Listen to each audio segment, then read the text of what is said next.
On Saturday, white supremacists and neo-Nazi protesters flooded into the city of Charlottesville, VA, only to be met by a huge number of counter-protesters determined to condemn the racist demonstration.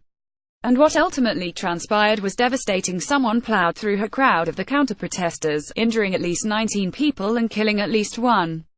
In short, the events in Charlottesville rank as one of the grimmest white supremacist shows of force in recent memory, drawing out one of America's foremost racist figureheads, David Duke, an ex-KKK leader who claims Charlottesville white supremacists are fulfilling the promises of President Donald Trump. Update: 2 more people have died in a helicopter crash near the protest site. Duke's never been shy about his support for Trump, nor the support the president enjoys from reactionary racists and white supremacists throughout the country. In fact, he launched a failed Senate bid last year, reasoning that Trump's rise proved his own brand of racist politics were on the rise. He lost handily, although his conclusions about a rising tide of racial hatred seem to be correct.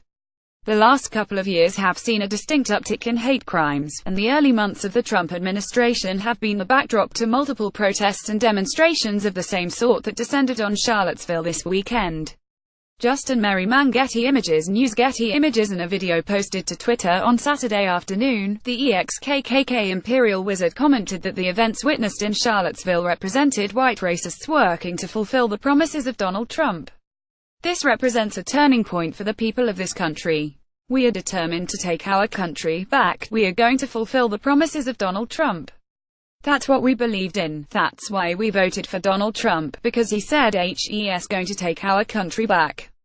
That's what we gotta do. Trump, notably, responded to Saturday's protests and lethal violence by condemning bigotry and hatred on many sides, rather than specifically naming racism and white supremacy. This echoed a long-standing reluctance HES had to explicitly and forcefully condemn white supremacy, including during his campaign last year when he denied knowing anything about Duke or the KKK. He later amended his answer and insisted he did condemn them, but the initial refusal to speak out forcefully has followed him around ever since. It's also true that Trump's 2016 candidacy drew the support of many racist and far-right extremists, drawn to the xenophobic and racist undertones and often overtones of his rhetoric. And now, at least according to one of the most prominent racists in the entire country, they're trying to help finish what Trump started.